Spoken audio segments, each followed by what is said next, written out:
Hi, I'm Ernest Young. First of all, I want to say eat local, artisanal LA. They always have a food festival. That's a shout out to you, Carrie Clark, who tuned me on to eat local, artisanal LA. All right. So the topic of this video is principal G bundles and the Dirac, how it relates to Dirac magnetic monopole. So for those that work in my field, all I did was I just read Nakahara, geometry, topology, and physics, and just follow chapter 9. So it's all there. For those that are at that level, I've posted my notes and the links there of Nakahara. So if that helps with you learning, some of this material, then I hope it adds value. Also, the purpose of why I diagram and have been posting on Instagram and all across these social media is I just want people that are trying to get a grasp of what principal G bundles are and fiber bundles are, just to be willing to draw diagrams and to visualize what's going on, and hopefully they'll add value to your understanding of it. Okay, so here's the part where it is for non-practitioners, and also it is also for people that are trying to learn these concepts, because it will motivate you and keep you motivated while learning these very abstract ideas.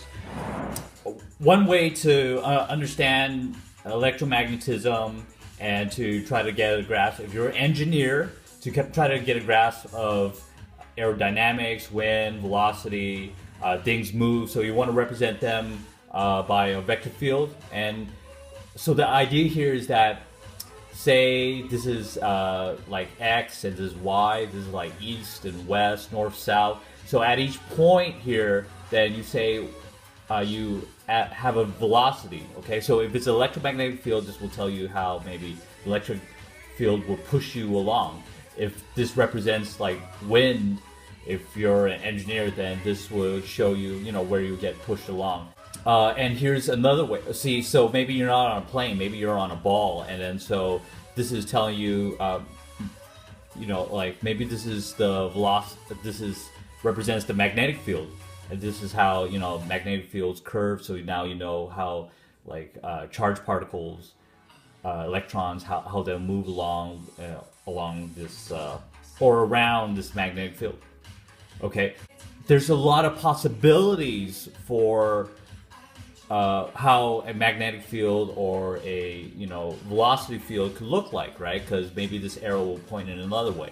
Okay, so here's another example. Maybe instead of going around at this point, this arrow is moving out this way.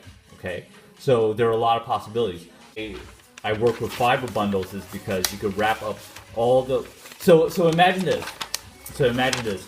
You have this velocity field, and you have a lot of different sheets of paper of the different possibilities that it could be.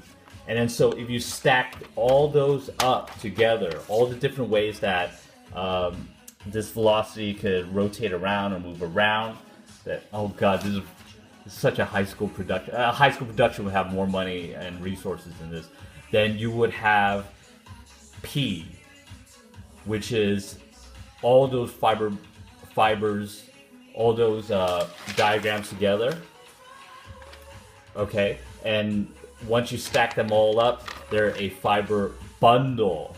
All right, so a principal G bundle is same concept, except each of these different ways it could be, it's what's called a group.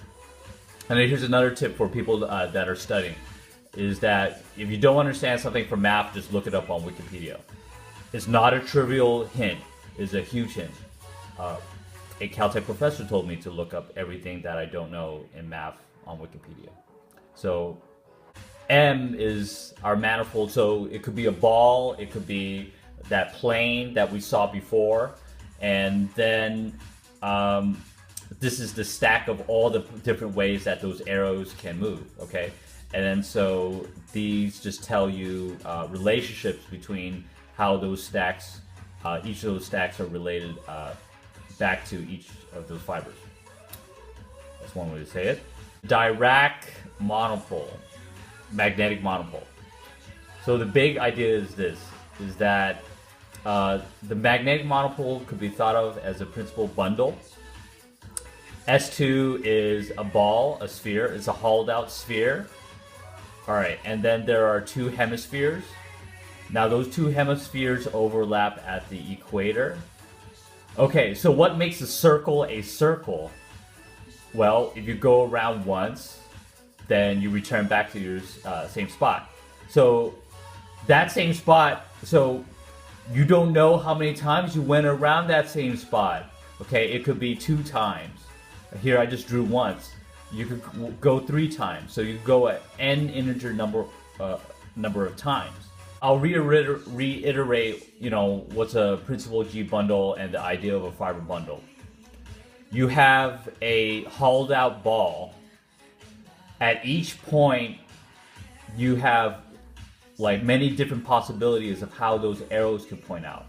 Okay, so at each point, you, in this case, for the magnetic monopole, you attach a circle.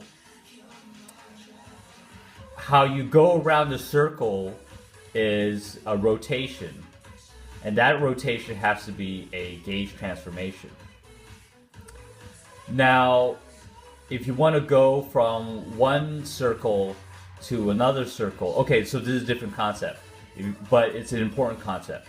You want to go from one circle that's attached to a point on the equator to another circle, it has to be an integer number of times, because that's what makes an equator an equator. And so those integers, 1, 2, 3, 4, and 5, are the magnetic charges, because they only come in integers. Okay, so that's concept number 1. Concept number 2 is the idea that, you know, at each point here, you can go around the circle, arbitrary rotation. Each of those rotations are a gauge, what's called a U1 gauge transformation. And that's what's called, fancily, the symmetry that really defines electromagnetism.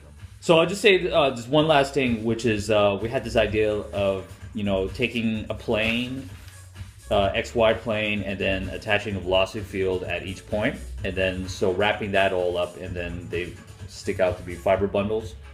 And then so for the Dirac magnetic monopole, because, you know, you have a ball, because that's what the magnetic field vector traces out, a ball, hollowed out ball, and then at each point you attach this circle, and then, you know, how it goes around, the symmetry of how it goes around the circle, you know, gives us electromagnetism. So you might not think it's like real at all, because even in quantum mechanics, you don't measure, you know, the degree of rotation, what's called a phase around this circle. So you think it's all imaginary, but I really don't think so.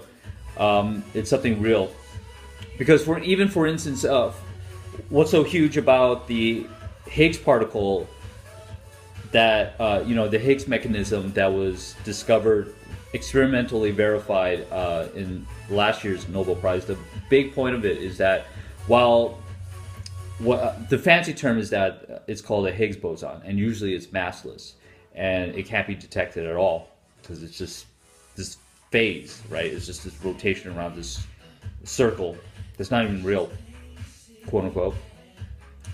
However, what was the breakthrough for Higgs was that this Higgs boson, it could actually acquire mass through what's called the Higgs mechanism. And again, it's something that's very topological, it's very geometric, and it has real physical consequences in that this Higgs boson that shouldn't be there because it's massless can actually gain mass and be detected in our at the LHC. And it is a testimony to the power of symmetry in theoretical physics to be able to predict this new particle that will come out many decades later.